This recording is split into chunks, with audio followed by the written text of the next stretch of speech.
का जो इक्वेशन है, जो मैथमेटिकली हमने रिप्रेजेंट करके उसे लिखा था, वो हमने निकाल लिया था, ऑलरेडी हम डिराइव कर चुके हैं। उसके बाद आया एक वेव का सोल्यूशन, उसी इक्वेशन जो हमने निकाली थी उसका सोल्यूशन। उसका सोल्यूशन होता है इस फॉर्म का और इस फॉर्म का। फर्क क्या है दोनों में? ये आप कॉम्प्लेक्स नोटेशन में लिखते हो और ये साइन के फंक्शन में लिखते हो। देखो, अगर आपकी कोई भी वेव ट्रेवल कर रही है और आपको उसका डिस्प्लेसमेंट बताना है क्या चल रहा है, तो उसको आप इस तरह से रिप्रेजेंट करते हो कॉम्प्लेक्स नोटेशन में, ठीक है। और अगर आप उसे सिंपली साइन की वैल्यू में या कॉस की वैल्यू में लिखना चाहो तो उसे ऐसे रिप्रेजेंट करते हो। मतलब कि आपकी जो वेव है वो एक साइन के ग्राफ की तरह चल रही है या एक कॉस के ग्राफ की तरह चल रही है। इसका मतलब है, आपने कभी साइन का ग्राफ देखा है? वो ऐसे होता है, ऐसे ऐसे ऐसे ऐसे, लाइक साइन 0 इज 0, है ना, तो यहाँ पे 0 आ गया। उसके बाद साइन 90 आपका 1 होता है तो यहाँ पे चला गया, ठीक है। ऐसे ऐसे ऐसे ऐसे आपका साइन का ग्राफ जो है चलता है। लेकिन अगर कॉस की बात करें तो ये आपका साइन का ग्राफ हुआ। अगर कॉस की बात करें तो कॉस में बस जैसे आपको पता है कॉस 0 कितना होता है, 1 होता है, तो वो 1 से स्टार्ट करता है फिर 0 की तरफ आता है। बस इतना सा फर्क होता है कि साइन 0 0 से स्टार्ट होगा और कॉस 0 1 से स्टार्ट होगा, बस इतना सा फर्क होता है। और अगर आपको याद हो तो आपकी ट्रांसवर्स वेव जो होती है वो कैसे ट्रेवल करती है? वो भी ऐसे ही ट्रेवल करती है। इसलिए आप कह सकते हो कि जो आपकी वेव है, एक आपकी जो ट्रांसवर्स वेव है, इट कैन बी सेड कि उसके जो डिस्प्लेसमेंट है वो एक साइन फंक्शन की तरह उसे रिप्रेजेंट किया जा सकता है। और अगर कॉम्प्लेक्स नोटेशन में उसे रिप्रेजेंट करना हो तो उसे ऐसे रिप्रेजेंट कर सकते हो, ऐसे लिख सकते हो उसकी डिस्प्लेसमेंट को, ठीक है। आज का जो टॉपिक है ना हमारा, वो है कि अगर आपको आपकी वेव का एक्सेलरेशन बताना है, उसकी वेलोसिटी बताना है, तो कैसे बताओगे? अब आपके पास डिस्प्लेसमेंट है, हम इसको कंसिडर करके चलेंगे, ठीक है।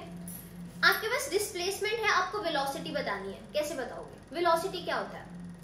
Rate change of displacement. Rate का मतलब क्या होता है? रेट का मतलब मतलब नीचे डिवाइड में टाइम आए, है ना। कि अगर मैं कहूँ वेलोसिटी क्या होता है, तो velocity is your rate change of displacement. तो डिस्प्लेसमेंट का रेट चेंज मतलब डिस्प्लेसमेंट पर यूनिट टाइम, यही होती है आपकी वेलोसिटी। तो आपके पास डिस्प्लेसमेंट है, ये y is equal to a sin omega t minus kx, आपके पास डिस्प्लेसमेंट है। अब इस डिस्प्लेसमेंट को आपको with respect to time differentiate करना है ताकि आपको वेलोसिटी मिल जाए, ठीक है। मतलब कि अगर आपको किसी चीज की डेफिनेशन पता है तो आप आराम से उसका पता कर सकते हो कि वो कैसे निकालना है। तो अब पार्टिकल की वेलोसिटी जो है, हम सबसे पहले वो कैलकुलेट करने जा रहे हैं। टॉकिंग अबाउट पार्टिकल वेलोसिटी,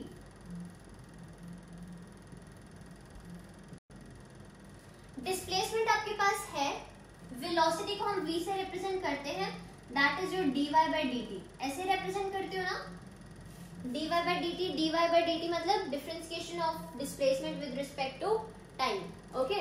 तो इसका डिफरेंशिएशन कर दो, इसका डिफरेंशिएशन करोगे, a तो कांस्टेंट है, ठीक है, a is your amplitude, a is constant.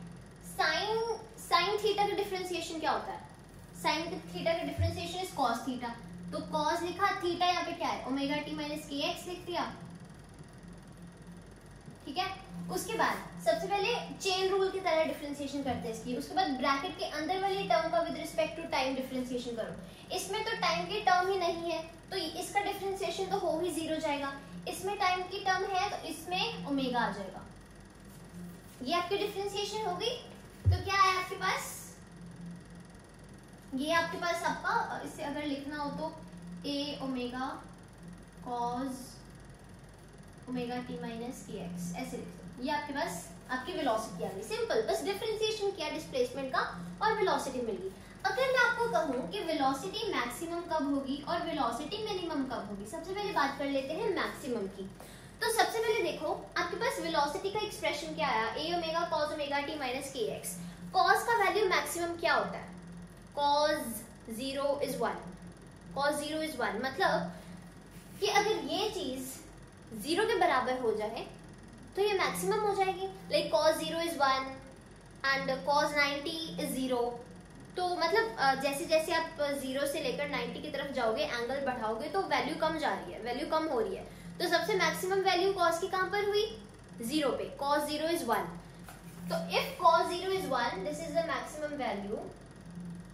मतलब अभी आपके पास cos ये वाली चीज को इज इक्वल टू 0 लिख दो तो ये मैक्सिमम हो जाएगी।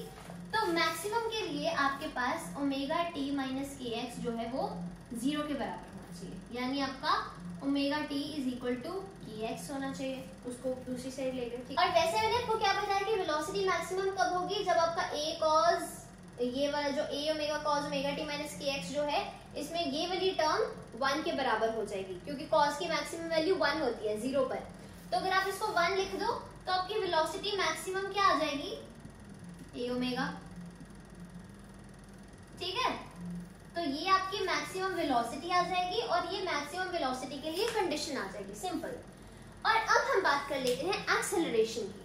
अगर आपको वेलोसिटी पता चल गई है तो एक्सेलरेशन मेरे को नहीं लगता is a very difficult task that has to be calculated. तो पार्टिकल की एक्सेलरेशन अब हम कैलकुलेट करेंगे।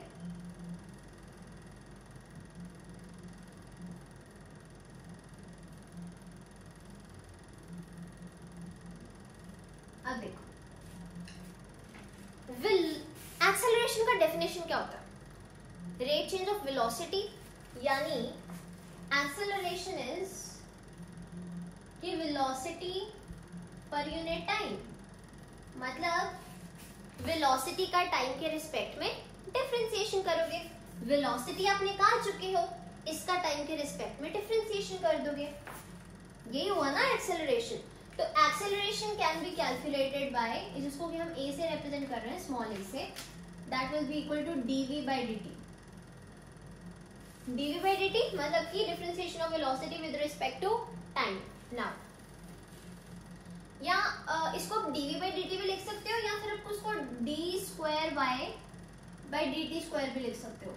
कि इसका मतलब क्या हुआ कि जो आपके पास डिस्प्लेसमेंट है उसका 2 बार डिफरेंशिएशन करो, क्योंकि एक बार डिफरेंशिएशन करोगे तो वेलोसिटी आएगी, एक और बार डिफरेंशिएशन करोगे तो एक्सेलरेशन आएगी। इन दोनों तरीकों से आप एक्सेलरेशन को डिनोट कर सकते हो। तो हमारा मेन काम है वेलोसिटी का यहाँ पे डिफरेंशिएशन कर दो। वेलोसिटी का डिफरेंशिएशन करोगे तो क्या dv by dt will be equal to a की जगह a ही रहेगा क्योंकि वो कांस्टेंट है, ओमेगा कांस्टेंट है, उसकी जगह ओमेगा ही रहेगा। cos थीटा का डिफरेंशिएशन क्या होता है? Minus sine theta. तो माइनस को आगे लिख देते हैं, साइन, यहाँ पे थीटा क्या है? Omega T minus K X. Chain rule के मुताबिक अब हम ब्रैकेट का डिफरेंशिएशन करेंगे with respect to time, omega ही आएगा, क्योंकि इसमें कोई टी की टर्म नहीं है, ये तो 0 बन जाएगा, इसमें टी की टर्म है, ओमेगा आ जाएगा उसके साथ वाला। तो आपके पास क्या फाइनल एक्सप्रेशन आया? Minus A omega square sine omega T minus K X. Got it? ये आपके पास आपका एक्सेलरेशन का आ गया, ये आपके पास वेलोसिटी का आ गया, ये आपके पास एक्सेलरेशन का आ गया। अब इसमें भी हम मैक्सिमम और मिनिमम का कंडीशन निकालेंगे। मैक्सिमम का कंडीशन अगर बात करें तो आपका एक्सेलरेशन मैक्सिमम कब होगा? ये आपका साइन के टर्म में आया है, तो आपकी साइन की मैक्सिमम वैल्यू क्या होती है? 1। तो अब sign omega T minus K x को 1 के बराबर रखो, इसको 1 के बराबर रखा तो क्या आ जाएगा आपके पास? a मैक्स क्या आ जाएगा?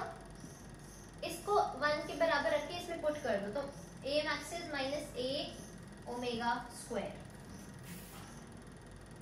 ये आपके पास मैक्सिमम एक्सेलरेशन का टर्म आ गया, ठीक है। अगर मैग्नीट्यूड के टर्म्स में लिखना हो तो माइनस हटा दो a ओमेगा स्क्वायर, कि वैसे आपकी एक्सेलरेशन मैक्सिमम कितनी होगी? a ओमेगा स्क्वायर, माइनस तो उसके साथ आया, ये हम मैग्नीट्यूड की टर्म्स में बात कर रहे हैं, मैग्नीट्यूड की टर्म्स में। Got it? नाउ ये आपके पास आ गया आपका पार्टिकल वेलोसिटी और पार्टिकल एक्सेलरेशन का इक्वेशन। Got it?